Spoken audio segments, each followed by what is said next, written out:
Sebelum melanjutkan, jangan lupa subscribe dulu, terima kasih. Bab 316 Pembunuhan Tanpa Akhir. Sangguan Hui yang hendak melangkah ke jalan setapak itu tiba-tiba berbalik dan menatap tajam ke arah lelaki yang baru saja berbicara itu. Mengapa aku tidak boleh melangkah ke jalan setapak ini?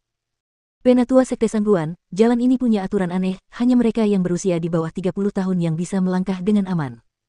Sedangkan mereka yang berusia di atas 30 tahun, mereka akan langsung dibunuh. Pria itu berkata, "Apa?" Hantu putih tua dan Sangguan Hui berteriak bersamaan. Keduanya memiliki ekspresi terkejut yang sama di wajah mereka. Apa yang dia katakan benar, siapapun yang berusia di atas 30 tahun akan mati begitu mereka melangkah di jalan itu. Banyak orang meninggal sebelum Anda sampai di sini. Jika tidak seperti ini, mengapa kita masih berdiri di sini? Pak Tua Lingsan menambahkan. Kakek ketiga, kami tidak pernah menyangka Pulau Es memiliki proses yang selektif seperti itu. Apa yang harus kami lakukan sekarang? Seorang jenius dari klan Sangguan memandang Sangguan Hui dan bertanya. Sepertinya Pulau Es ini hanya untuk generasi muda. Baiklah, karena aku tidak bisa melanjutkan, Yilong, Yilei, kalian berdua bawa orang-orang lainnya dan lanjutkan perjalanan. Temukan Jiang Chen itu dan bunuh dia. Sangguan Hui menoleh ke arah dua pemuda dengan penampilan yang mengesankan. Keduanya sangat kuat, mereka berada di alam jiwa tempur, meskipun baru tahap awal. Namun, kultivasi yang begitu hebat di usia yang begitu muda, benar-benar memberitahu semua orang betapa luar biasanya kedua pemuda ini. Mereka berdua adalah jenius yang tak tertandingi di antara generasi muda. Tenanglah, kakek ketiga. Begitu aku mencapai bagian dalam Pulau Es ini, bahkan jika Jiang Chen itu memiliki 3 kepala dan 6 lengan, aku akan menghancurkannya seperti semut.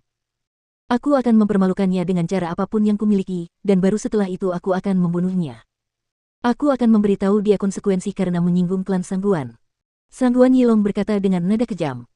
Sebagai salah satu prajurit terbaik dari generasi muda klan Sangguan, dia adalah orang yang penuh harga diri, itulah sebabnya dia tidak menganggap serius Jiang Chen. Dia tahu Jiang Chen hanyalah seorang prajurit inti ilahi, dan itu berarti dia hanyalah seekor semut kecil di depannya. Begitu dia menemukan Jiang Chen, dia akan dapat membunuhnya hanya dengan satu jari. Meskipun Jiang Chen telah membunuh banyak prajurit jiwa tempur, itu semua karena pembatasan gurun. Dalam keadaan normal, tidak mungkin seorang prajurit inti ilahi dapat mengalahkan seorang prajurit jiwa tempur. Hidup Jiang Chen adalah milikku. Sangguan Yilong, Sangguan Yilei, kalian berdua sebaiknya tidak ikut campur dalam perangku. Aku akan membuat Jiang Chen menjilati sepatu botku, mempermalukannya sebelum mengirimnya ke neraka. Lingdu dari Sekte Pedang Segudang mendengus dingin. Dia terus-menerus melambaikan kipas lipat di tangannya, dan sikap arogannya tampaknya tidak memiliki batas. Lingdu, sebaiknya kau jangan terlalu sombong. Mari kita lihat siapa yang punya kemampuan untuk membunuh Jiang Chen itu. Selain itu, karena kita semua ada di dalam Pulau Es, kalian semua dari Sekte Pedang Segudang sebaiknya jangan memprovokasiku. Jika kau melakukannya, aku akan mengakhiri perjalananmu di sini. Sangguan Yilong bahkan lebih sombong lagi. Setelah mengucapkan kata-kata itu, dia berbalik dan memimpin puluhan prajurit dari klan Sangguan menuju salah satu jalan di depan mereka. Sungguh sombong yang tak tahu malu, kau sama sekali tidak tahu betapa lemahnya dirimu. Lingdu menepukkan kipas lipatnya di telapak tangannya. Kalau saja dia tidak perlu bertindak lebih jauh, dia pasti sudah menantang Sangguan Yilong saat itu juga. Jiang Chen harus dibunuh, tetapi orang-orang dari klan Sangguan terlalu sombong. Jika kita bertemu mereka, kita harus memberi mereka pelajaran. Murid muda lain dari Sekte Pedang Myriad berkata. Namanya Susuang, dan dia adalah seorang jenius yang telah menembus alam jiwa tempur tidak lama sebelum datang ke sini. Itulah sebabnya dia begitu sombong. Ayo bergerak, kita harus pergi sekarang. Dalam sekejap mata, semua orang dari Myriad Sword Sect dan Sangguan Klan telah memasuki jalan yang berbeda. Old White Tegos dan Sangguan Hui berada di depan jalan bercabang dengan ekspresi bosan. Meskipun mereka berdua adalah prajurit Mid Combat Soul, mereka terlalu tua. Mereka tidak memiliki potensi besar, jadi sangat sulit bagi mereka untuk menerobos ke tahap dan alam yang lebih tinggi. Awalnya, mereka berencana untuk mencari peluang di Pulau Es ini, tetapi sekarang, mereka bahkan tidak memiliki hak untuk masuk. Perubahan suasana hati mereka yang tiba-tiba persis seperti yang dialami semua prajurit tua lainnya di tempat itu. Anak-anak muda dari klan Sangguan dan Sekte Pedang 10.000 benar-benar sombong. Aku benar-benar tidak suka melihat ekspresi sombong mereka. Seseorang berbisik. Diam. Mereka adalah dua harimau yang ganas, apa kau ingin dirimu terbunuh? Terlebih lagi, mereka memiliki kemampuan untuk menjadi begitu sombong. Lihat saja Lingdu dan Sangguan Yilong, mereka telah menembus alam jiwa tempur di usia yang begitu muda. Kita tidak bisa dibandingkan dengan mereka. Seseorang berkata. Di jalur keempat, Jiang Chen menghancurkan golem batu yang licik dengan pukulan yang kuat. Sepanjang perjalanan mereka, Jiang Chen tidak dapat menghitung berapa banyak golem batu yang telah dibunuhnya. Saat mereka terus maju, ekspresi Nangong Wentian dan Han Yan berangsur-angsur menjadi semakin berat, karena semakin jauh mereka berjalan, semakin banyak golem batu yang muncul. Terkadang, beberapa golem batu akan muncul pada saat yang sama, dan hampir mustahil bagi mereka untuk bertahan secara efektif terhadapnya. Namun untungnya, golem batu itu tidak terlalu kuat. Selama kelompok itu tidak terkejut, dengan kemampuan mereka, tidak ada yang perlu mereka khawatirkan. Dan, karena terus-menerus diserang secara diam-diam seperti ini, kemampuan indera Han Yan dan Nangong Wentian meningkat secara signifikan. Saat ini, mereka baru saja menemukan mayat lain di depan mereka. Kepala prajurit itu telah meledak, dan darah di tanah telah mengering. Ini mayat ke-6 yang kami temui. Pria ini punya kemampuan yang luar biasa, karena dia bisa sampai sejauh ini. Han Yan mendesah. Jika ingatanku benar, hanya 6 orang yang melangkah ke jalan ini. Itu berarti mereka yang masuk sebelum kita semuanya telah terbunuh. Nangong Wentian memiliki emosi yang campur aduk tentang hal ini. Ini memang pemandangan yang menyedihkan, dan dibandingkan dengan para golem batu itu, ke-6 pria ini semuanya manusia. Namun, mereka meninggal sebelum mencapai bagian dalam pulau es. Hal ini membuat kelompok itu merasa kasihan kepada mereka. Sial, jalan ini benar-benar aneh, kapan kita akan sampai di ujungnya? Han Yan mengutuk. Kita terus saja berjalan. Jiang Chen terus melangkah maju dengan langkah yang kuat. Namun, situasi berikut membuat mereka semakin terkejut, karena golem batu yang terus-menerus menyerang mereka tidak muncul lagi. Jalan setapak itu tiba-tiba menjadi sangat sunyi. Setelah berjalan setengah hari di lingkungan yang sunyi, jalan setapak itu akhirnya berakhir. Kabut putih yang menyelimuti mereka juga telah menghilang. Chen kecil, kita sudah sampai di ujung jalan. Han Yan merasa sangat gembira. Ada pegunungan di depan kita. Nangong Wentian mulai tertawa kegirangan. Kelompok itu terus bergerak maju dengan kecepatan tinggi. Dalam sekejap mata, mereka meninggalkan jalan setapak dan tiba di pegunungan. Hati-hati, ada yang berbeda dari pegunungan ini. Jiang Chen sekali lagi memperingatkan semua orang. Nangong Wentian dan Han Yan saling menatap dengan pandangan penuh selidik. Setelah itu, mereka berdua mengerutkan kening. Pegunungan ini membentang sejauh 50 km ke segala arah, tetapi tidak ada satupun tanaman di sini. Selain itu, pegunungan ini memiliki warna yang sama persis dengan golem batu yang telah kita lawan berkali-kali. Setelah menyadari hal ini, ekspresi Han Yan tiba-tiba menjadi jelek. Berdengung. Tepat setelah Han Yan selesai berbicara, ribuan golem batu tiba-tiba muncul di dalam pegunungan. Tak satu pun golem batu mengeluarkan suara saat muncul, dan mereka langsung berlari ke arah Jiang Chen dan kelompoknya. Begitu banyak golem batu. Nangong Wentian sangat khawatir. Golem batu ini tidak begitu kuat, ayo kita terbang di atas mereka.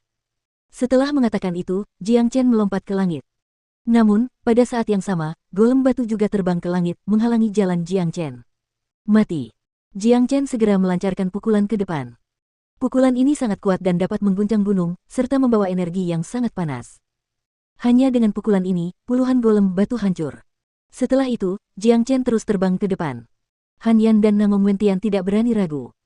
Mereka segera mengikuti Jiang Chen, dan mereka berulang kali melancarkan serangan, membunuh para golem batu. Tempat ini bisa menghasilkan golem batu dalam jumlah yang hampir tak terbatas. Untungnya, pegunungan ini tidak terlalu besar, jadi jika kita cukup cepat, kita akan bisa membuat celah antara kita dan mereka, lalu kita bisa keluar dari sini. Kekuatan Bikielo tak terkalahkan di antara para golem batu. Dengan tubuhnya yang agung, ia terus-menerus menghantam ke segala arah, menghancurkan semua golem batu yang menghalangi jalannya. Kelompok itu membantai mereka. Namun, tak seorang pun dari mereka menyadari, sebuah gunung tepat di tengah-tengah pegunungan itu berkedip terang. Setiap kali berkedip, lebih banyak golem batu akan muncul di dalam pegunungan itu. Hanya dalam waktu yang sangat singkat, Jiang Chen dan kelompoknya telah dikelilingi oleh golem batu di segala arah. Namun untungnya, golem batu ini tidak memiliki energi Yuan, dan mereka hanya menyerang dengan kekuatan tubuh. Serangan mereka mirip dengan serangan dari prajurit inti ilahi awal, dan itu sama sekali tidak dapat melukai Jiang Chen dan kelompoknya. Namun, terlepas dari itu, mereka harus menemukan jalan keluar. Mencoba menghentikanku dengan makhluk tak bernyawa ini. Kalian semua, hancurkan sekarang. Jiang Chen mendengus dingin. Ia melambaikan tangannya dan melepaskan api naga sejati. Api yang sangat panas itu dapat membakar apa saja, dan ketika golem batu ini terkena api, mereka langsung meleleh seperti mentega. Api itu panjangnya 100 meter, dan tampak persis seperti naga yang menyala-nyala. Api itu melesat maju dan membakar habis semua golem batu yang menghalangi jalannya. Tidak peduli berapa banyak golem batu yang muncul di depannya, api itu akan melelehkan semuanya. Ayo pergi. Jiang Chen berteriak keras. Kelompok itu mengikuti jejak naga api itu. Dengan bantuannya, mereka mampu bergerak maju tanpa perlawanan apapun. Apapun yang menghalangi jalan naga api itu akan langsung meleleh. Haha, api naga yang luar biasa, ia memberi jalan bagi kita. Sekarang kita tidak perlu takut pada semua golem batu itu. Pegunungan ini hanya mencakup sekitar 50 km ke segala arah, kita akan segera dapat meninggalkan tempat ini. Nangong Wentian tertawa terbahak-bahak. Namun, kegembiraannya tidak berlangsung lama. Sekali lagi, sesuatu yang aneh terjadi. Api naga Jiang Chen telah terbang di depan mereka selama lebih dari 10 menit. 10 menit. Dengan kecepatan mereka, bahkan jika mereka menghadapi perlawanan terus-menerus, mereka seharusnya dapat menempuh jarak lebih dari 500 km, apalagi 50. Namun, jumlah golem batu tidak berkurang, tampaknya jumlahnya semakin banyak setiap saat. Apa yang terjadi? Sepertinya ada lebih banyak golem batu di sekitar kita. Sepertinya kita belum terbang keluar dari area ini. Nangong Wentian mengerutkan alisnya. Sialan. Teman-teman, lihat puncak gunung itu. Saat kita mulai terbang, puncak gunung itu berada tepat di depan kita, tetapi sekarang masih di tempat yang sama. Sepertinya kita masih di tempat yang sama setelah terbang sekian lama. Big Yellow akhirnya menyadari hal itu. Perasaan muram langsung muncul dalam dirinya. Benar. Pegunungan ini benar-benar aneh, seolah-olah bisa bergerak sendiri. Han Yan juga mengetahui apa yang terjadi. Mereka seharusnya sudah meninggalkan pegunungan itu sekarang, tetapi dilihat dari situasi saat ini, sepertinya mereka bahkan belum bergerak sama sekali. Sialan, aneh sekali tempat ini. Kita tidak bisa membunuh semua golem batu itu, dan jika kita tidak bisa pergi, cepat atau lambat kita akan mati karena kelelahan. Nangong Wentian membunuh beberapa golem batu dengan 10,000 Everlasting Elephant Spang miliknya, tetapi pukulan itu tidak memberikan dampak apapun. Lebih banyak golem batu yang terjun ke medan perang. Jika hal ini terus berlanjut, mereka bahkan tidak akan punya waktu untuk beristirahat, dan jika mereka tidak dapat meninggalkan tempat ini secepat mungkin, mereka akan mati karena kelelahan. Pasti ada alasannya. Kalian terus saja membunuh golem-golem batu itu, biarkan aku memeriksa pemandangan di sekitar sini. Jiang Chen mencabut True Dragon Flame dan mulai mengedarkan Great Soul Derivation Skill, lalu ia mengamati pemandangan pegunungan. Di sisi lain, Han Yan, Nangong Wentian, dan Big Yellow mengelilingi Jiang Chen sambil membunuh semua golem batu yang datang.